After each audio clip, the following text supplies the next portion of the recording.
नमस्कार, बहुत स्वागत है आपका। आप देख रहे हैं आपकी आवाज और आपके साथ मैं हूं आसिफ शेख। आपकी आवाज में आज बात निकाय चुनाव, निकाय के विकास के लिए सरकार के नगरोदय और नगरोदय के बजट पर मचे सियासी बवाल की। एमपी में जल्द ही नगरीय निकाय चुनाव की रणभेरी बजने वाली है। निकाय जीतने के लिए शिवराज सरकार कोई कसर नहीं छोड़ रही है। एक दिन पहले ही सरकार ने नगरोदय कार्यक्रम की शुरुआत कर दी। इस कार्यक्रम में सरकार निकायों में विकास की झड़ी लगाने की बात कह रही है तो अगले 5 साल में 70,000 करोड़ रुपए का भारी भरकम बजट खर्च करने का दावा किया जा रहा है। वहीं विपक्ष का आरोप है कि चुनाव से पहले शिवराज सरकार एक बार फिर जनता को गुमराह कर रही है। कई सवाल हैं जिनके जवाब जानने की कोशिश करेंगे। एक खास पैनल भी हमारे साथ जुड़ेगा, लेकिन आइए सबसे पहले एक रिपोर्ट देखते हैं।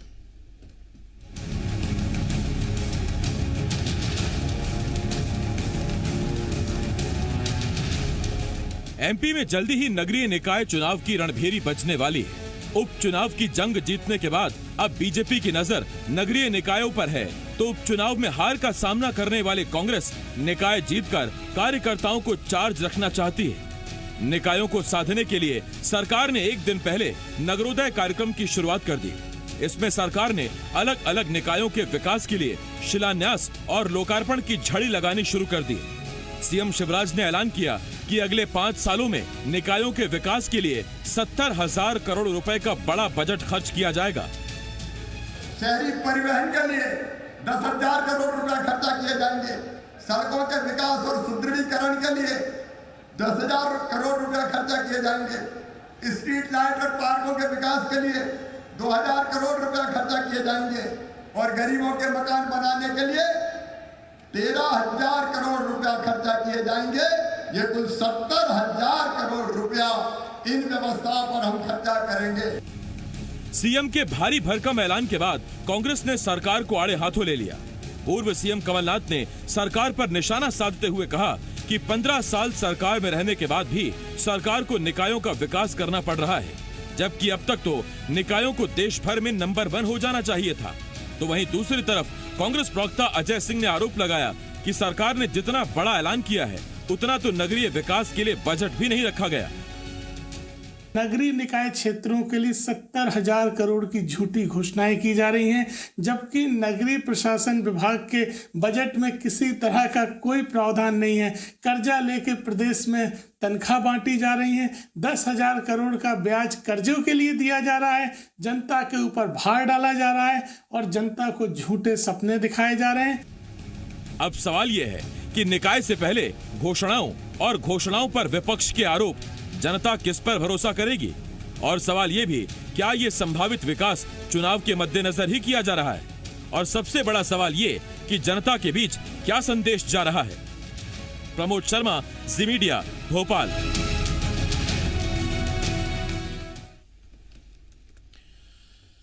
मिशन नगरोदय पर सवाल उठाए जाने पर कैबिनेट मंत्री विश्वास सारंग ने कांग्रेस को आड़े हाथों लिया। उन्होंने कहा, कांग्रेस किस मुंह से हमसे सवाल पूछ रही है? उन्होंने आईफा अवार्ड और सीएम आवास पर करोड़ों रुपए खर्च करने अलावा किया क्या है? विश्वास सारंग ने कांग्रेस पर निशाना साधते हुए कहा कि दिग्विजय सिंह सरकार में बिना सड़क वाला मध्य प्रदेश था, तब अंधेरे का प्रदेश कहा जाता था। हमने सड़कों का जाल बिछाया, हम 24 घंटे बिजली दे रहे हैं।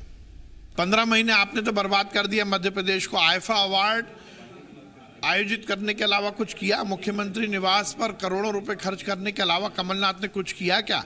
भारतीय जनता पार्टी का इतिहास है कि हम जो कहते हैं वो करते हैं। कांग्रेस के नेता केवल नकारात्मक बातें करते हैं। उन्हें भ्रष्टाचार के अलावा सरकार में और कुछ करने का समय नहीं था और इसलिए उन्हें लगता है कि जिस प्रकार से उन्होंने सरकार चलाई ऐसी भारतीय जनता पार्टी भी चलाएगी। पर हम विकास की बात करते हैं, हम जनता के कल्याण की बात करते हैं। 3 खास मेहमान हमारे साथ जुड़ रहे हैं। हमारे साथ कांग्रेस की तरफ से विधायक कुणाल चौधरी जी, बीजेपी की तरफ से विधायक उमाकांत शर्मा जी और वरिष्ठ पत्रकार मनीष दीक्षित जी हमें ज्वाइन कर रहे हैं। उमाकांत जी, कुणाल जी और मनीष सर, बहुत बहुत स्वागत है आपका इस चर्चा में। सबसे पहला सवाल उमाकांत जी आपसे पूछना चाहता हूं। सर, अगले 5 सालों में 70,000 करोड़ की राशि, बजट बहुत बड़ा है। नगरीय विकास में निकायों के विकास के लिए इतना बड़ा प्रावधान रखा है क्या? आदरणीय, इसी वर्ष के बजट में 13,188 करोड़ करोड़ रुपए का 22% वृद्धि के साथ बजट में प्रावधान किया गया है और 70,000 करोड़ रुपए हम एक साथ इसी वर्ष में खर्च करने का नहीं कह रहे हैं। आगामी 5 वर्ष में हम नगर के विकास के लिए, नगरों के, नगर निगम के, नगर पालिका के, नगर परिषद के विकास के लिए 70,000 करोड़ विभिन्न मदों में खर्च करेंगे। सीवेज पर खर्च करेंगे, अधोसंरचना पे खर्च करेंगे, सड़कों के निर्माण और दुरुस्ती के लिए खर्च करेंगे, जल प्रदाय पे खर्च करेंगे, स्वच्छता पर, कचरे के निस्तार पर खर्च करेंगे। जब अभी हमारा 13,188 करोड़ रुपए का बजट है तो निश्चित रूप से आगामी 5 वर्षों में ये हमारा स्वप्न पूरा होगा। ठीक, उमाकांत जी मैं लौट रहा हूं आपके पास। कुणाल जी, बड़ा सीधा सा गणित दिया है। 13 और 14 राउंड फिगर में आप 14 माने अगर, तो 14 पंजे 70 हो गया हिसाब से। आप पूछ रहे थे कहां से आएंगे 70,000 करोड़, उमाकांत जी बता रहे हैं 14 पंजे 70।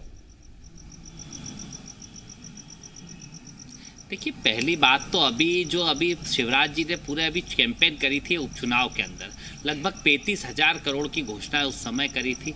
आज वो स्थितियां है जो उपचुनाव जीत के मंत्री बने बैठे हैं, विधायक बने बैठे हैं, उनको क्षेत्रों में नहीं जा पा रहे हैं क्योंकि सिर्फ बड़ी बड़ी घोषणाएं। मेरे सवाल के जवाब में दिया और जब सवाल मेरा चर्चा में आ गया, मैंने मंत्री जी से पूछा कि इसके पैसे का प्रावधान बजट में क्या है, तो बजट में कोई प्रावधान उसका नहीं करा कि 35,000 करोड़ कहाँ से लाएंगे। जो झूठी घोषणाएं नारियल फोड़ फोड़ के पूरे प्रदेश के अंदर 28 विधानसभा के अंदर करी, उसका क्या होगा, कोई स्थिति, उसकी रूपरेखा क्लियर नहीं है। खुद बता रहे 13,000 करोड़ का बजट दिया है, अब आगे 5 साल पे 70 करोड़ की बात करते हैं। 2 बजट शिवराज जी को पेश करना है अगर सरकार चली तो। जिस तरह की स्थिति है कि 2021 तो हो चुका है, 23 के अंदर फिर चुनाव है, तो ये 5 साल की रूपरेखा की बात करते हैं। और इनके पिछले इतिहास देख के खुद ही इनके बड़े बड़े नेताओं ने कभी उन्हें घोषणावीर कहा है, कभी झूठ के पुलिंदे के रूप में कहा है। वो लगातार झूठ बोलना एक शिवराज जी की एक आदत है कि कैसे झूठ बोलो, जोर से बोलो और बार बार बोलो, और सवाल पूछो तो उस सवाल पे कोई जवाब दे दो। सदन के अंदर सवाल पूछो कि आप ये बजट का अलोकेशन, क्योंकि बजट का अलोकेशन होता है, नगरी उदय के अंदर ये कह रहे हैं कि 70,000 करोड़ का, और अभी नगरी विकास का जो नगर निगम का जो पूरा फंड है पूरे प्रदेश का, लगभग वो 13,000 करोड़ का, उसमें किस किस मद के अंदर कितना दिया है वो एक अलग रूपरेखा। ये 70,000 करोड़ की एक नई अलग रूपरेखा बनाने का काम कर दिया। चाहते क्या है, कितना झूठ बोलना और कितना असत्य की बातें मध्य प्रदेश के मुख्यमंत्री करने का काम कर रहे हैं। अभी कर्ज लेके वैसे ही सैलरी बांटने का काम कर रहे हैं। पिछले 1 साल के अंदर इस मध्य प्रदेश के एक नागरिक के ऊपर लगभग 34,500 रुपए का कर्जा कर दिया है और 35,000 करोड़ का कर्ज लेके तो सैलरियां बांटने का काम कर रहे हैं। जो शिक्षक भर्तियां हो चुकी है उनको नौकरी नहीं दे रहे क्योंकि वो शिक्षक पढ़े हुए कि भैया हमें नौकरी दे दो, उनके सिर्फ लेटर देना है, पर उनको वो नहीं दे रहे क्योंकि उनके पास बांटने को फंड नहीं है। जो अतिथि शिक्षक है उनको पैसे नहीं दे रहे, जहां पे जितने कर्मचारी उनको पैसा नहीं दे रहे। तो नगरीय विकास तक सीमित था, आप तो समग्र विकास पर चले गए, उसके लिए टाइम भी ज्यादा चाहिए होगा सर। मैं लौटता हूं उस पर कुणाल जी आपके पास। अभी कल तो नगरीय निकाय चुनाव है नहीं, तो अभी बहुत टाइम है कुणाल जी, उस पर बात करेंगे हम। झूठ बोलने के लिए ठीक, मैं आता हूं आपके पास। आपका मोटिव जो है या आप जो कहना चाहते हैं वो ये कि घोषणा कर देते हैं, पूरा नहीं करते। मनीष सर मैं आपके पास आ रहा हूं। मनीष सर, ये कांग्रेस ने पहली दफा आरोप नहीं लगाया। कांग्रेस ने तो शिवराज सिंह चौहान को घोषणावीर तक की संज्ञा दी। दावा यहां तक किया गया कि 1000 से ज्यादा घोषणाएं ऐसी रही इन 15 सालों में जो शिवराज सिंह चौहान ने कई बार मंचों से कर दी और वो अमली जामा नहीं पहन पाई अलग अलग वजहों से। सर, ये बजट बहुत बड़ा है, फिगर बहुत बड़ा है, 70,000 करोड़, भले ही 5 सालों के लिए हो, लेकिन ये बजट इस स्थिति में, इस आर्थिक स्थिति के साथ, इस कर्ज के साथ, आपको लगता है कि एक लॉलीपॉप है नगरीय निकाय चुनावों से पहले, या चूंकि मध्य प्रदेश बड़ा है, तमाम निकाय हैं, अगर आप ओवरऑल डेवलपमेंट पर आएंगे तो इतना पैसा खर्च हो ही जाएगा? देखिए आसिफ, इसमें एक चीज समझना चाहिए। उमाकांत जी ने जो चीज बोली उससे मैं काफी हद तक सहमत हूं कि ये जो 70,000 करोड़ की बात जो चल रही है वो 5 साल के लिए चल रही है। और जो बजट के जानकार हैं या जिनको थोड़ा वित्त का नॉलेज है उनको ये मालूम है कि हर साल हमारे बजट की साइज बढ़ती है। बिल्कुल। तो जब हमारा बजट आज से 5 साल पहले हमारा बजट 1 लाख करोड़ का था और इस बार हम 2,41,000 पे मध्य प्रदेश का बजट है। तो जब बजट का साइज बढ़ेगा तो ये 70,000 5 साल के लिए ये छोटा फिगर लगेगा। और जहां तक बात है पॉलिटिकल गेन लेने की, तो जाहिर है भारतीय जनता पार्टी एक पॉलिटिकल पार्टी है, नगरीय निकाय चुनाव सर पर है, वो ऐसा कुछ करना चाहती है, ऐसा कुछ संदेश देना चाहती है कि हम जो है नगरीय विकास के लिए जी तोड़ मेहनत कर रहे हैं और फंड की कोई, क्योंकि बार बार आप देखिए मुख्यमंत्री एक चीज बोलते हैं कि प्रदेश में पैसे की कमी नहीं है। इसके उलट अगर आप 15 महीने या 2 साल पुरानी सरकार में बात करें तो ये रोना रोया जाता था कि भाई तो पिछली सरकार जो थी शिवराज सिंह चौहान जी की सरकार, वो हमारा खजाना खाली कर गई है। तो ये दोनों चीजें एक दूसरे को कॉन्ट्राडिक्ट करती हैं कि अगर खजाना खाली था तो शिवराज जी के पास पैसे कहाँ आ गए? तो या तो वो झूठ बोल रहे थे या ये सच बोल रहे हैं, कुछ ना कुछ तो है। और जहां तक इसकी बात है कि नगरीय निकाय चुनाव से इसको जोड़ के इसलिए देखा जा रहा है क्योंकि नगरीय निकाय चुनाव प्रदेश में होने हैं और एक राजनीतिक दल जो है और जो सत्ता में है वो नहीं चाहेगा कि उसको इस चुनाव में कहीं भी सेटबैक लगे। तो ये उसकी तैयारी मुझे लग रही है और मैसेज जो देना था वो तो चला गया। बाकी जनता को ये मालूम है कि अगर ये घोषणाएं इस तरह की होती हैं, जैसा कुणाल भाई ने बोला कि भाई बहुत घोषणाएं होती हैं, तो जनता ये जानती है जिस क्षेत्र की घोषणा हुई है अगर वो पूरी नहीं हुई है तो जनता ये चीज याद रखती है। तो मुझे लगता नहीं है कि इसमें अभी इस चीज पे, क्योंकि कारण उसका केवल यही है कि 5 साल के उसमें हमको देखना चाहिए कि ये 5 साल के लिए है फिगर, ये 1 साल के लिए ये ठीक ऐसा ही है जैसे आप 20 साल के लिए घर का होम लोन लें, पहली किस्त हमेशा आपको भारी पड़ती है, 5 साल बाद आपको लगने लगता है कि अब ठीक है सैलरी के हिसाब से किस्त है, और आखिरी किस्त आते आते आपको लगता है कि कितनी कम किस्त रह गई है, ईएमआई वहीं खड़ी रहती है, आपकी सैलरी बढ़ती रहती है। मैं मनीष सर इस पर एक बात आप से और पूछना चाहता हूं, एक सवाल, ये आपने बहुत स्ट्रांग पॉइंट रखा पैसों का, बजट का, इसमें 5 साल देखिए शिवराज सरकार 2 साल में 14 गुणा 2 28,000 करोड़ भी इन्वेस्ट करने की बात कह सकती थी, लेकिन अगर शिवराज सिंह चौहान 5 साल का जिक्र करते हैं इसका मतलब वो एक पॉजिटिव संदेश दे रहे हैं कि पैसा भी हमारे पास है, हमारी मंशा भी है, आप हमको चुनाव जिताइए, अगली सरकार में भी हम इसको इंप्लीमेंट करेंगे, ये सिर्फ इस निकाय के लिए नहीं बल्कि अगले निकाय तक के लिए हम लगातार इन्वेस्ट करते रहेंगे। ये एक पॉजिटिव संदेश देने की कोशिश की है क्या? हाँ बिल्कुल बिल्कुल, इससे यही मैसेज जाता है, क्योंकि जब कांग्रेस इस पर सवाल उठाती है कि 2 साल बाद जो है चुनाव है मध्य प्रदेश में, तो आप 5 साल की प्लानिंग कैसे कर सकते हो? तो आप देखिए पिछले अगर 2-3 टर्म अगर देखें शिवराज सिंह चौहान के, तो कई प्लानिंग ऐसी हुई है कि जो अगले इलेक्शन के बाद तक के लिए कंटिन्यू करी है। तो ये उनकी पार्टी का कॉन्फिडेंस है या ओवर कॉन्फिडेंस है, ये तो समय बताएगा, मगर ये है कि प्लानिंग लॉन्ग टर्म इसलिए करते हैं कि उनको विश्वास है कि उनके कार्यकर्ता या उनका संगठन उनको फिर से जीत दिलाएगा। ठीक, ये कार्यकर्ताओं को भी कई बार भरोसा दिलाने और चार्ज रखने के तरीके होते हैं आला कमान के, कि देखिए आला कमान इस हद तक कॉन्फिडेंट है कि सरकार तो अपनी ही आने वाली, नीचे का कार्यकर्ता भी चार्ज है। उमाकांत जी, यही मंशा है क्या कि फिगर ही तो देना है, दे दीजिए, कार्यकर्ता भी चार्ज है, जनता भी खुश हो जाए, बाद में देख लेंगे, 70,000 करोड़ का भी जुगाड़ कर लेंगे, लोन तो पहले ही हमारे पास, सर क्या दिक्कत है? भारतीय जनता पार्टी की सरकार ने कभी भी कोई झूठी घोषणाएं नहीं की हैं। जब अटल बिहारी वाजपेयी जी ने प्रधानमंत्री सड़क की घोषणा की थी तो लोग विश्वास नहीं करते थे। आज 500 से ज्यादा की आबादी के सब गांव सड़कों से जुड़ चुके हैं, ये यथार्थ है। आज 250 से आबादी के लगभग जो भी राजस्व ग्राम घोषित हैं वो सब मुख्यमंत्री सड़क से जुड़ चुके हैं। उमाकांत जी, आपने बड़े अच्छे एग्जांपल दिए सर। मैं तो एक बात पूछता हूं, आपने अभी कहा कि जितनी बातें कही उनको पूरा किया।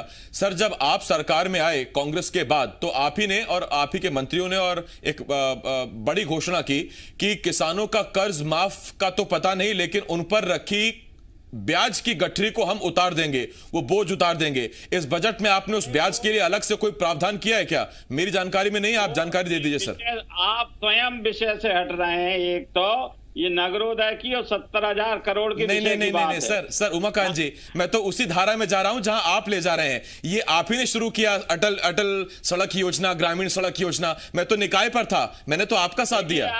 अब जब मैं आप पर आया तो आप कह रहे हैं कि विषय से हट रहे हैं। कुणाल चौधरी जी की आदत है अपने झूठ को सिद्ध करने के लिए कांव करते रहते हैं। नहीं, अब आप कुणाल जी पे चले गए। मैं फिर कह रहा हूं सर आपसे, ये बात है सर घोषणा और घोषणा के क्रियान्वयन पर, आप उस पर आ जाइए सर। हाँ, तो हम क्रियान्वयन कर रहे हैं। ये लोग कर्जा माफी की बात करते थे, हमारे मुख्यमंत्री महोदय ने मुआवजे की राशि कांग्रेस ने जमा नहीं की। बीमा की राशि जमा नहीं की, अधोसंरचना के नगर पालिका के पैसे कांग्रेस की कमलनाथ की सरकार ने वापस बुला लिए। अब मुख्यमंत्री जी ने पुनः अधोसंरचना में और संपूर्ण विकास के लिए कल ही 3100 करोड़ रुपए डाले 407 निकायों के लिए। ये हमारे सरकार की करनी और कथनी है। कैसे हम उस पर अमली जामा पहनाते हैं। इनका तो नाच ना जाने आंगन टेढ़ा, केवल इन्हें भाजपा का विरोध करना है। नहीं, मुझे नहीं पता उमाकांत जी, कुणाल जी कैसा नाचते हैं, मैं पूछ लेता हूं उनसे। विरोध करना है, हाँ। इसलिए कुणाल चौधरी कुछ तो भी बोलते हैं। ठीक, नहीं वो क्या कहते हैं उनसे सुन लेते हैं उमाकांत जी। कुणाल भाई आपके पास आ रहा हूं और आपसे एक सवाल, बड़ा टफ हो जाएगा साहब आपके लिए। उपचुनाव आप हार चुके हैं, सरकार प्रचंड बहुमत से इस वक्त है, क्लियर बहुमत है सरकार के पास, और यह सीधी बात है कि जब सरकारें बहुमत के साथ होती हैं तो फिर उपचुनाव हो या निकाय चुनाव हो, जनता का एक स्वाभाविक रिएक्शन मौजूदा सरकार के पास चला जाता है, तबकि जब 2-2.5 साल का अभी भी कार्यकाल बाकी है। ऊपर से निकायों के लिए अगले 5 साल में 70,000 करोड़ रुपए का ऐलान, उसमें भी जो मैंने बताया आपको फॉर्मूला, अभी उमाकांत जी ने बताया कि 14 पंजे 70, तो बड़ा मुश्किल हो जाएगा साहब आपके लिए भी। कार्यकर्ताओं को कैसे चार्ज करेंगे इस जंग के लिए? शिवराज जी की इस महान उपलब्धि से इनके हाथ पैर फूल रहे हैं। बुरे हाल है। उमाकांत जी अगर आप चुप हो जाएं तो फिर वो बताएंगे कि वो हाथ पांव फूल रहे हैं कि हाथ पांव खोल रहे हैं। भैया उमाकांत जी 1 मिनट सर, 1 मिनट। हाँ कुणाल जी बोलिए। पे बता देना आप, अभी रुक जा, रुक जा, बोल देना भाई। अरे उमाकांत जी रुकिए तो सही। तो जवाब दे नहीं पाई पूरी सरकार। अरे रुको तो सही। हाँ, कुणाल भाई बोलिए। के काले से पढ़ो, शांति रखो। अरे ये रुकिए और बोलिए, में ही वक्त जाया हो जाएगा। कुणाल भाई आप बोलिए, कोई दिक्कत नहीं। उमाकांत जी रुकिए 1 मिनट। हाँ बोलिए सर। मनीष दीक्षित जी ने कहा कि बजट को पूरा, मैं भी थोड़ा बहुत, इतना ज्ञानी तो नहीं मनीष दीक्षित जी जैसा, पर मेरे को थोड़ा बहुत मैंने जितना अध्ययन करा उसका आय पूरी मैंने देखी। जी इतना बड़ा बजट है, उसमें 50,000 करोड़ के घाटे का बजट इस बार सरकार ने दिया है। यह अभिभाषण के अंदर भी है, बजट के अंदर भी है। और मतलब कितना बजट कहते हैं कि ये एक सपने के तरह दिखाते कि हमने इतना बड़ा बजट का आकार कर दिया। और असलियत ये है कि 50,000 करोड़ का तो पहले ही कह रहे हैं कि इतनी आय व्यय में हमारी वो है, और डिफिसिट 50,000 करोड़ की है। और जो सोचा है कि इतनी आय होगी उतनी भी होगी कि नहीं होगी, लगभग आधे से कम बजट रहेगा जो स्थिति। और पहले के भी इनके बजट की स्थिति देखी है कि कितनी बजट में ये घोषणाएं करते हैं, कितनी बजट के अंदर पूरी करते हैं। और मैंने सीधा सवाल किया था कि जो घोषणाएं अभी उपचुनाव में करी थी उनका क्या हुआ? पहले 22,000, आप 1,000 कह रहे थे ना, ये 1,000 तो अभी करा है भैया वो उपचुनाव में। ये 22,000 घोषणाएं। उमाकांत जी 1 मिनट सुन तो लीजिए। उमाकांत जी आपने सवाल पूछा तो आप उसका जवाब ले लीजिए। 1 मिनट उमाकांत जी रुक जा। अरे दादा, अरे आपसे ये इनसे किसान का मैंने वहां सदन के अंदर पूछा था कि कर्जा माफ करोगे कि नहीं करोगे, क्या मन का कर रहे हो? और 27 लाख किसानों का हुआ, आपने माना? तो ना तो ये बोल पाए ना इनके मंत्री बोल पाए। अरे मत चिल्लाओ दादा, चिल्लाओ मत। अरे भैया इतना परेशान मत हो। क्यों ये व्यापम के बच्चे अभी क्यों व्यापम? नहीं उमाकांत जी 1 मिनट कुणाल भाई 1 मिनट। आप कह रहे हैं कर्जा माफ नहीं किया। उमाकांत जी आप ही की सरकार सदन में कहती है 26 लाख किसानों का कर्जा माफ किया। बता दीजिए, झुटला दीजिए इसको कि आपने सदन में नहीं माना। बताइए सर। ये मेरे सदन में हो गए, लोन नहीं ले पा रहे, ऐसा बुरा काम। अच्छा ठीक उमाकांत जी, फिर आप कहेंगे कि हम विषय से भटक गए, इसलिए मैं नहीं जा रहा किसानों पर। आज हम शहरों की बात कर रहे हैं, निकायों की बात कर रहे हैं। लौटता हूं मैं। कुणाल जी हाँ, निकाय पर आप पूछिए। सदन में आपके मंत्री से बुलवाओ कि पैसा नहीं मिला, सदन में आपके मंत्री से बुलवाओ, हिम्मत है तो। मैंने सदन में सवाल पूछा था कि बताओ कि सदन में या तो आपने झूठे आंकड़े पेश करे 27 लाख के, कमल पटेल जी मंत्री बाहर कहते हैं पाप है, और अंदर पूछता हूं कि करोगे कि नहीं करोगे तो बगले झांकते हो, आधे घंटे भगते फिरे सारे के सारे मिलके। एक सवाल का जवाब नहीं दे पाया कि चुनी हुई सरकार के कैबिनेट के निर्णय को, अरे खरीदे हुए जनादेश की सरकार। नहीं कुणाल भाई, मैं अभी भी अपने सवाल पर हूं। मैं तो सीधा आपसे ये पूछ रहा हूं कि इन्होंने घोषणा कर दी, ये इंप्लीमेंट कैसे करेंगे? बजट का इन्होंने बता भी दिया। अब तो सवाल आपसे कि आप अपने कार्यकर्ता को कैसे चार्ज करेंगे सर निकाय के लिए? अरे चिंता मत करना, घुस जाऊंगा उमाकांत जी मुख्यमंत्री के घर में। किसान के प्रति जो नफरत है ना, ये बिल्कुल, ये लोकतांत्रिक देश है। उमाकांत जी समझिए, मैं कुणाल भाई को कहीं ले जा रहा हूं। आप उनको किसान पर ही रोके हुए हैं, वो वहां से हटेंगे नहीं। किसान का फेवरेट मुद्दा है सर। उमाकांत जी 1 मिनट सर, आप तो इतने सीनियर लीडर है, जानते हैं चीजों को। अरे कुणाल भाई खेल रहे हैं सर। उमाकांत जी आप रुकिए ना 1 मिनट। वो उनको फेवरेट पिच देंगे तो वो फिर छक्के मारेंगे वहां पर। कुणाल भाई मैं तो पूछ रहा हूं कार्यकर्ता को चार्ज कैसे करेंगे? कुछ मिला ही नहीं रोड में इनको। नहीं, इनको कुछ भी नहीं मिला, इनके ही बजट में नहीं मिला।